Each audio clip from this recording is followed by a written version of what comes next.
우리는 복음 가운데 살아가는 영광스러운 하나님의 자녀들입니다. 말씀이 육신이 되신 우리 주 예수님은 우리의 구원자가 되었고 우리의 주인이 되셨습니다. 성령 하나님은 어제도 오늘도 내일도 각 사람과 우리 가운데 역사하시며 주님의 영광과 하나님의 영광을 찬송하도록 할 것입니다. 오늘 저는 출애굽한 이스라엘 백성이 광야에 있을 때 십계명을 받던 일을 살피면서 말씀을 전할 것입니다. 이스라엘 백성이 출애굽을 해서 광야에 있을 때 모세는 하나님이 돌판에 기록한 십계명을 받았습니다. 그 말씀을 받아들고 내려오던 모세의 얼굴에 광채가 났지만 그는 깨닫지 못했습니다. 아론과 온 이스라엘 자손이 모세를 볼 때 그의 얼굴에 피부에 광채가 나는 것을 보고 가까이 하기를 두려워했습니다. 모세는 여호와 하나님이 그에게 말씀한 것을 그들에게 다 명령하고 마쳤을 때 수건으로 자기 얼굴을 가렸습니다. 옛 언약 가운데 율법을 받아든 모세는 하나님의 영광의 영향으로 나타난 일시적인 광채를 수건으로 가려 백성들이 그 영광을 보지 못하게 한 것입니다. 모세는 영원한 광채인 예수 그리스도와 그분의 복음이 새 언약 가운데 전해질 것을 깨닫고 있었습니다. 율법은 그리스도가 오시기 전까지 그 역할을 다하고 그리스도가 오시면 그분 안에서 폐지될 것은 폐지되고 완성될 것은 완성되도록 작정되어 있었습니다. 바울 사도는 복음의 소망 가운데 담대히 말합니다. 우리는 모세가 이스라엘 자손들에게 장차 없어질 것의 결국을 주목하지 못하게 하려고 수건을 그 얼굴에 쓴 것 같이 아니하노라. 이것은 무엇을 말하고 있습니까? 진리 가운데 살아가는 우리는 율법 폐기론자와 완성론자의 주장을 적절하게 다 받아들여야 합니다. 그래야 건강한 신앙생활을 할 수 있죠. 이스라엘 백성들은 초대교회 때까지 수건에 가려진 성경 말씀을 깨닫지 못했습니다. 바울 사도는 그들의 마음이 완고하여 구약을 읽을 때 그 수건이 벗어지지 않았다는 것을 탄식하며 말합니다. 그 수건은 그리스도 안에서 없어질 것이라. 우리는 여기에서 모세가 그의 얼굴에 수건을 쓴 다른 이유를 보게 됩니다. 그것은 이스라엘 백성이 마음이 딱딱하고 목이 굳어져서 여호와 하나님을 불신앙하는 죄에 대한 형벌이라는 것입니다. 하나님은 반역을 즐거워하는 그들에게 잠시 주어진 율법의 성격을 보지 못하게 한 것입니다. 오늘날에도 하나님은 반역하는 이 세상을 심판하며 영광의 복음을 보고 듣지 못하도록 하고 계십니다. 그런데 그것을 어떻게 아느냐고 묻고 싶습니까? 날마다 사람들이 어떤 삶을 살아가는지 한번 살펴보시기 바랍니다. 기독교인들이 하나님의 말씀과 기도로 살아가고 있습니까? 아니면 인터넷과 TV로 살아가고 있습니까? 아마 이 말씀 앞에서 자유로운 사람들은 별로 없을 것입니다.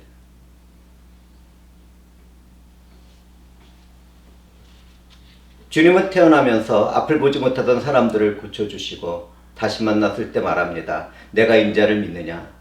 그때 그는 대답합니다. 주여, 그가 누구입니까? 내가 믿고자 합니다. 주님은 그에게 말씀했습니다. 내가 그를 보았거니와 지금 너와 말하는 내가 그니라. 예수 그리스도는 그 자리에서 하나님의 아들로 이 땅에 온 인자라는 사실을 밝히셨습니다. 그때 영적으로 보게 된 그는 주여 내가 믿나이다 하고 절을 했습니다. 주님은 그때 말씀합니다. 내가 심판하러 이 세상에 왔으니 보지 못하는 자들은 보게 하고 보는 자들은 맹인이 되게 하려 함이라.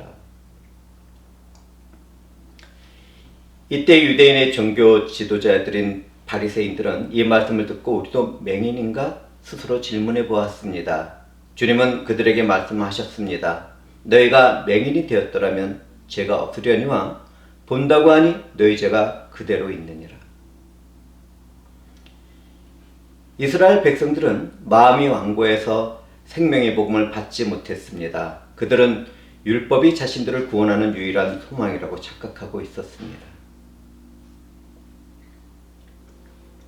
그렇다면 예배 가운데 있는 우리들은 어떻습니까? 우리들은 예수 그리스도가 어떤 분인지 아는 지식 가운데 살아가고 있습니까? 복음의 역사가 우리 가운데 일어나고 있습니까? 만약 그렇지 않다면 우리는 어둠만을 보고 있는 눈먼 자리에서 일어나야 하겠습니다. 저는 은혜 가운데 눈뜬 자로서 고백합니다. 예수 그리스도만이 우리의 유일한 소망이며 진리이며 생명이며 믿음이며 은혜이며 하나님의 사랑이십니다.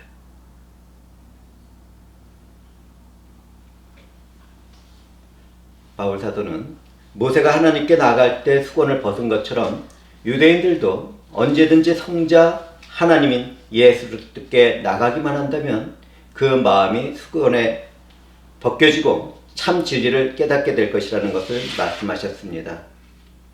여기에서 그리스도께 나간다는 의미는 회개와 믿음은 회심을 말합니다. 누구든지 회개하고 믿음으로 그리스도 예수께로 나가지 못한다면 절대로 구원을 받을 수 없습니다. 만약 내가 말씀을 보고 들으면서도 내 영혼이 새롭게 태어나지 못한다면 그 이유는 무엇이라고 생각합니까? 하나님이 거듭나게 하지 않으면 할 수 없다는 것을 고백하시겠습니까? 네, 맞습니다. 하나님이 거듭나게 하지 않는다면 그 누구도 예수를 믿고 구주로 영접할 수 없습니다. 그러나 하나님은 사람들을 기계처럼 자동적으로 거듭나게 만들지 않습니다. 우리는 그 신비를 어떻게 이해해야 할지 충분히 깨닫지 못합니다. 그러나 우리는 이것을 알아야 합니다. 하나님은 우리의 인격을 움직이십니다. 지금 전해지는 말씀도 사람의 마음과 영혼을 거듭나게 하려는 성령의 도구라는 것을 저는 선포합니다. 말씀을 들었다면 회개하고 믿음으로 주님께로 나아가도록 합시다. 누구든지 이 말씀에 반응을 한다면 하나님이 거듭나게 하시면 이루어진 것입니다. 만약 반응하지 않는다면 그 죄와 형벌은 내가 짊어져야 한다는 것을 잊지 마시기 바랍니다. 하나님의 일과 사람의 일이 균형을 이루게 될 때 참된 구원의 모습을 볼 수 있다는 것을 기억하도록 합시다. 새 언약의 복음은 일시적인 것이 아니라 영원한 것입니다. 예수 그리스도 안에 있는 생명의 성령의 법은 죄와 사망의 법에서 우리를 해방합니다. 복음은 죄를 깨닫게 하고 형벌을 선고하는 율법의 정죄에서 자유를 줍니다. 우리 주님은 진정 살려주는 영인 것입니다. 그렇다면 죄와 비참함과 죽음의 저주에서 해방된 우리들은 어떤 삶을 살아야 하겠습니까? 우리가 그 자유로 악을 가린다면 참으로 애통하지 않겠습니까? 성령 안에서 거듭난 우리들은 자기를 사랑하듯이 믿음의 형제와 자매들을 사랑해야 합니다. 어떤 형편과 처지가 되었든지 다른 사람들을 존중하는 삶을 살아야 합니다. 미국 대통령도 이름 없는 홈리스 한 사람도 모두 다 동등하게 존중받아야 할 인격들입니다. 그런데 나는 부당하게 대우를 받고 고난을 받고 있습니까? 그렇다면 그런 자리에서도 하나님을 생각하고 그 슬픔과 분노를 참도록 합시다. 그와 같은 삶의 태도는 하나님의 자녀로서 존귀하고 아름다운 것입니다. 우리 주 예수께서는 친히 저주의 나무에 달려 그 몸으로 우리의 죄를 담당하셨습니다. 우리의 죄는 우리 주 예수 그리스도의 십자가 위에서 함께 죽었습니다. 또한 우리는 예수 그리스도의 부활과 함께 새 생명을 소유하게 되었습니다. 우리는 완전한 자유와 평강과 희락의 기쁨과 예수 그리스도의 영광을 누리는 새 생명을 소유하게 된 것입니다. 사랑하는 형제와 자매들은 우리 주 예수 그리스도가 나를 위하여 채찍을 맞고 조롱과 멸시를 당했다는 사실을 잊지 말도록 합시다. 내가 허물과 죄 가운데 타락이라는 질병에 빠지게 되었다면 더욱더 예수 그리스도의 영광을 갈망하며 회개하도록 합시다. 하나님의 자녀가 된 내가 허물과 죄악의 질병에서 고쳐지지 않는다면 나는 누구란 말입니까?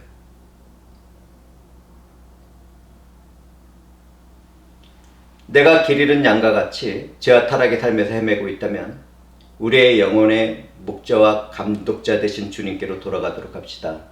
자신의 삶에서 가만히 귀를 기울이면 주님이 나를 부르시는 음성을 듣게 됩니다. 주님의 부르시는 소리를 듣는 사람들마다 그곳을 향하여 조금도 쉬지 말고 달려가시기를 권면드립니다. 주님은 말씀합니다. 내 양은 내 음성을 들으며 나는 그들을 알며 그들은 나를 따르느니라. 내가 그들에게 영생을 주노니 영원히 멸망하지 아니할 것이요 또 그들을 내 손에서 빼앗을 자가 없느니라. 이 말씀이 예배를 드리는 이 무리에게 이루어졌습니다. 주의 영이 계시는 곳에는 자유가 있습니다. 그러면 그 자유는 어떤 것입니까? 주님께서 계시는 곳에서의 자유는 불의가 있는 곳에 정의를 세우는 것입니다. 폭력과 분쟁과 전쟁이 있는 곳에 평화를 세우는 것입니다. 사랑이 식은 차가운 세상에 불같은 주님의 사랑을 부어주는 것입니다. 슬픔과 고통이 있는 곳에 위로와 힘과 능력이 되어주는 것입니다. 재난과 두려움이 있는 곳에 희망과 소망을 부어주는 것입니다. 하나님은 우리에게 구원의 자유를 주신 이유는 무엇입니까? 가깝게는 개인의 종말과 멀게는 세상의 종말에서 영원한 자유와 실학의 기쁨과 평강의 새 생명을 얻도록 하신 것입니다. 그러나 그리스도 안에서 살아가는 우리는 그와 같은 은혜의 축복에서 멈추는 사람들이 아닙니다. 우리는 현재, 지금이라는 죄악에 빠진 세상에서 성과 사랑을 나누며 참고 인내하는 삶을 영위하도록 선택받은 하나님의 자녀들이기 때문입니다. 사랑하는 형제자매들은 할 수만 있다면 성과 사랑을 나누도록 합시다. 어떤 일에서든지 주님을 생각함으로 참고 인내하는 성령의 사람으로 살아가도록 합시다.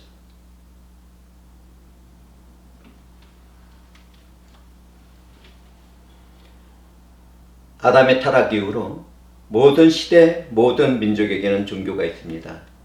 죄로 타락한 사람들은 스스로 만들어낸 우상을 섬깁니다. 하나님을 모르는 사람들은 그분이 만든 해와 달과 별과 썩은 고목을 믿고 의지하기도 합니다. 이와 같은 일들이 타락한 인간의 본성들입니다. 그런데 교인들 중에서도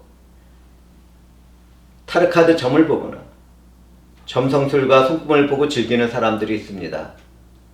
사탄은 그런 일을 확률의 데이터라고 말하지만 하나님은 죄로 타락한 인간의 일이라고 말씀하십니다. 그런 일 하지 않도록 합시다. 심지어 어떤 사람들은 하루를 시작할 때 기도를 하기보다는 하루의 운세를 살펴봅니다. 복음의 진리를 온전하게 받지 못했기 때문에 생기는 일들인데 그런 교인들은 잘못된 생활 습관을 고쳐나가도록 합시다.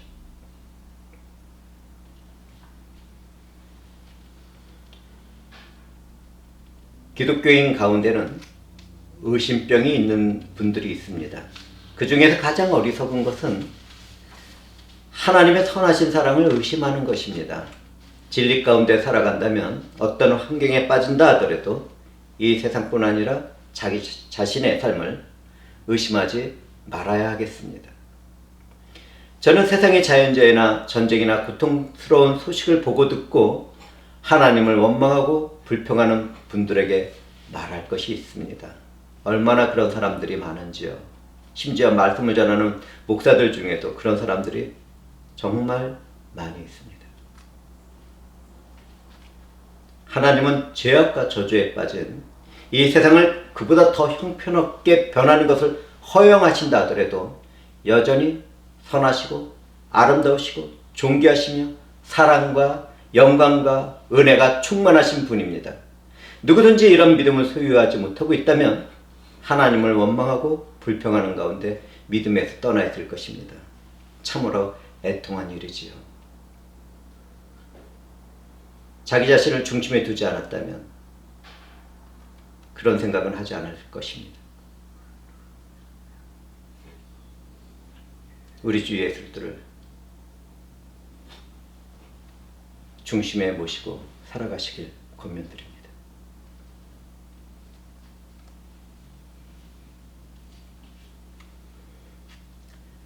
상당히 많은 기독교인들이 믿음 가운데 잘 살아가다가 자신의 삶에 시련과 고통이 찾아오면 하나님을 의심하기도 합니다.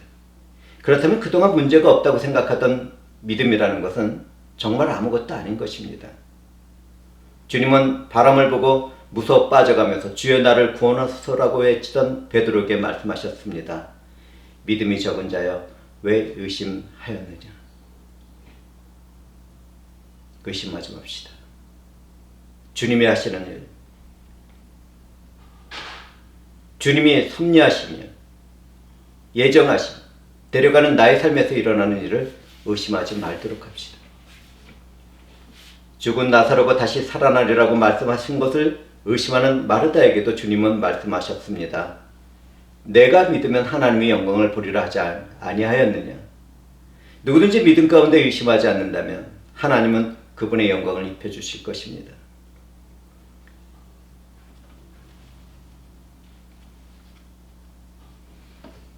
믿는 사람들에게 탐욕이 있다면 진리를 가리게 됩니다. 가나안 땅을 정복하는 가운데 아간은 여리고성에서 탈취한 물건들이 하나님의 것이라는 것을 들었습니다. 그러나 그런 탐욕 가운데 얼마를 취해서 숨기는 죄를 범했죠. 그는 그 일로 백성들을 위험에 빠뜨리고 자기 자신도 죽고 말았습니다. 이스라엘의 초대 왕이었던 사울도 하나님의 말씀에 순종하지 않고 자기 뜻대로 하나님께 예배를 드리기 위한다는 이유로 가장 좋은 양과 염소를 멸절시키지 않았습니다. 그 결과 그는 하나님께 버림을 받고 전쟁 가운데 자결하는 인생이 되고 말았습니다. 신약이 기록되던 때 아나니아와 삽비라는 좋은 일을 하는 가운데서도 탐욕이 생겨서 성령을 속이는 일로 인하여 죽고 말았습니다. 예수님을 따르던 가룟 유다도 은사십에 눈이 멀어서 하나님의 아들이며 우리의 구원자이신 주님을 팔아넘겼습니다.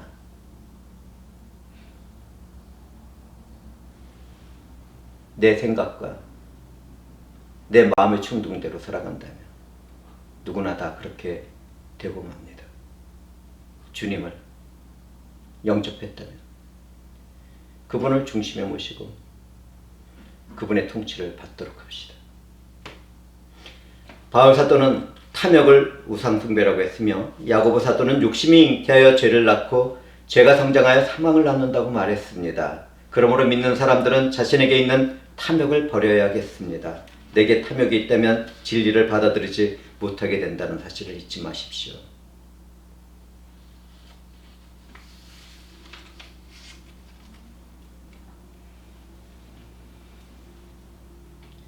기독교의 진리는 믿음으로 시작해서 하나님을 아는 지식과 깨달음에 이르게 됩니다. 학교 공부하듯이 지식을 들어서 깨닫는 것이 아닙니다. 믿음으로 시작합니다. 그때 우리는 예수와 그분의 복음을 보게 됩니다. 만약 내가 그리스도 안에서 살려고 하면 자신의 죄를 회개하고 주님께로 돌아가야만 합니다. 그렇게 된다면 그분으로부터 자유의 은혜가 주어집니다. 율법의 정죄에서는 해방이 되고 수견이 가려진 것 같이 이해가 되지 않던 성경은 깨닫게 됩니다. 말씀과 함께하는 성령 하나님은 주님을 아는 지식이 자라가는 믿음의 사람들에게 예수 때의 성교를 소유하도록 하십니다. 저는 마지막 그날에 주님을 보게 되는 사람들이 이 세상에서도 주님을 볼 수 있는 방법에 대해서 알려주려고 합니다. 우리는 믿음이라는 신앙으로 주님을 보게 됩니다. 우리가 주님을 보게 되는 것은 믿음으로 되는 것입니다. 우리에게 주어진 믿음은 우리의 인격 안에서 일을 합니다. 믿음으로 주님과 접촉을 하게 될 때 우리의 영은 주님의 형상을 닮아가게 되는 것입니다. 그처럼 성령이 함께하는 기독교인들은 믿음 가운데 성경을 읽고 말씀을 들으며 기도를 하고 찬양을 하며 예배 가운데 살아갑니다. 기차 여행을 하다 보면 수많은 풍경들이 스쳐 지나갑니다. 누구든지 믿음으로 주님을 보려고 할 때는 기차 여행을 하는 사람들처럼 주님과 그분의 일을 스쳐 지나가듯이 보아서는 안 됩니다. 주님과 그분의 일을 스쳐가듯이 보고 말아버리는 신앙에는 그 어떤 유익도 없는 것이기 때문입니다. 그와는 반대로 그 어떤 특별한 열정 가운데 주님의 영을 체험하려고 노력해서도 안 됩니다. 말씀과 감동과 감격을 받은 것이 아니라면 넘어지고 떨리게 되는 것은 사탄의 영향력 때문입니다. 팔 수도 없고 쓸 데도 없는 금가루가 생기고 그 뜻을 알 수도 없는 소리를 지르는 것도 그렇습니다. 또한 자신이 무엇이 된 것과 같은 가운데 거짓 예언을 하는 신앙으로는 영원히 우리 주 예수를 볼 수 없다는 것을 저는 경고합니다. 가장 안타까운 사람들은 자신의 죄악 가운데 주님을 보겠다고 하는 사람들입니다. 구원은 오직 믿음으로만 받게 되지만 정결함과 성령으로 거듭나지 않는 사람들은 절대로 주님을 볼 수 없습니다. 주의 성령은 그런 사람들을 금신하며 깊이 숨어버리시기 때문입니다. 주님은 말씀합니다. 마음이 청결한 자는 복이 있나니 저희가 하나님을 볼 것임이요. 주님의 참모습을 있는 그들을 보시기를 원하십니까? 그렇다면 주님의 깨끗하신 같이 자기 자신을 깨끗이 하도록 합시다.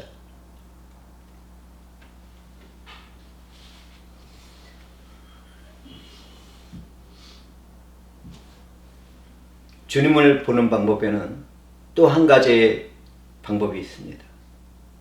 하나님을 보고 싶다면 서로 사랑합시다. 믿음으로 하나님을 사랑하고 형제와 자매가 서로 사랑하는 가운데 하나님을 보게 됩니다. 사랑하지 않는 사람들은 하나님을 알지 못합니다. 하나님은 사랑이시기 때문입니다. 하나님이 우리를 사랑한 것을 어떻게 합니까? 하나님이 우리의 죄를 대속하도록 화목제물로 그 아들을 보낸 것을 알게 됩니다. 하나님이 우리를 이렇게 사랑했으니 우리가 서로 사랑하는 것은 마땅한 것이지요. 우리는 요한 사도의 말씀을 듣습니다. 어느 때나 하나님을 본 사람이 없을 때 만일 우리가 서로 사랑하면 하나님이 우리 안에 거하시고 그의 사랑이 우리 안에 온전히 이루어지느니라. 하나님을 보고자 한다면 우리는 믿음 안에서 자신을 청결하게 하고 서로 사랑해야 하는 것입니다.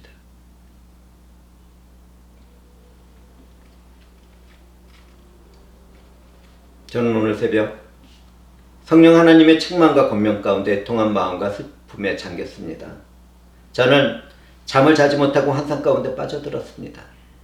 환상 가운데 내게 해결되지 않는 죄악은 나를 괴롭히고 있었습니다. 저주받은 자들이 욕중에 빠져있는 바닷가를 걷고 있을 때 내 안에 있는 죄가 일을 하고 저도 또한 멸망받을 자들이 범한 죄를 범하고 말았습니다. 저는 놀라고 갈급한 심령이 되어 하나님의 얼굴을 찾으려고 온 우주를 찾아다녔습니다. 그러나 그때마다 사악한 사탄의 얼굴과 어둠의 장막이 나를 가로막았습니다. 그의 손에서 건져줄 그 어떤 존재가 없다는 것을 깨달았을 때 저는 막막한 가운데 정신이 혼미해졌습니다. 바로 그때입니다. 제 안에서 함께 계시는 성령께서 제 안의 영혼의 상태를 보여주셨습니다. 세상의 어둠과 더러움이 내 영혼을 가득 채워가고 있었습니다. 참으로 내 영혼의 집은 악령들이 살기에 딱 좋도록 되어 있었습니다. 그때 주님의 영은 빛 가운데 제게 말씀하셨습니다. 너는 너의 죄악을 알고 있다. 내가 즐기는 죄악을 끊도록 해라. 그날 이후로 너의 영혼은 회복될 것이다. 하나님은 너와 함께 교제하시며 권세와 능력과 힘이 되어 주실 것이다. 너는 예수 때의 영광과 이름을 위하여 세워진 것을 잃어버린 것이 아니냐. 회개하지 않는 내가 받아야 할 책망과 고통을 너는 아느냐. 회개하지 않는 한 내가 그 죄에 대한 형벌을 감당할 수 있겠느냐.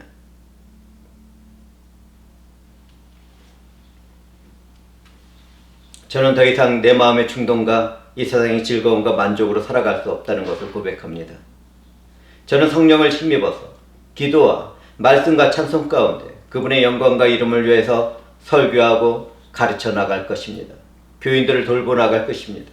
믿음 가운데 나를 성결하도록 하는 성령과 함께 교제를 나누며 주님으로부터 주어진 사랑을 나누며 살아갈 것입니다. 이 일들을 위하여 사랑하는 형제와 자매들도 함께 기도해 주시면 감사하겠습니다. 이제 말씀을 마치며 나가려고 합니다. 누구든지 지금 현재 얼굴을 가린 수건을 받듯이 완고한 마음을 버리면 주님의 얼굴을 볼 수 있습니다. 주님의 영광을 보고 그분에 대한 지식을 얻게 된다면 우리는 주님의 형상으로 변화를 받게 됩니다. 성령 하나님은 예수와 그분의 복음 안에서 하나님을 아는 지식과 지혜 가운데 살아가는 우리들을 하나님의 영광에 이르게 하실 것입니다. 새 언약의 중보자이신 예수님은 그분 자신이 희생제물이 되어서 우리의 대제사장이 되셨습니다. 하나님은 예수 안에서 새 언약을 그분의 백성들과 맺으셨습니다. 하나님은 우리들 안에 그분의 법을 두고 마음에 기록해 놓으셨습니다. 새 마음과 새 영을 주시고 우리를 새롭게 창조하신 것입니다. 우리가 예배 가운데 있는 것이 얼마나 큰 은혜이며 축복인지 아시겠습니까?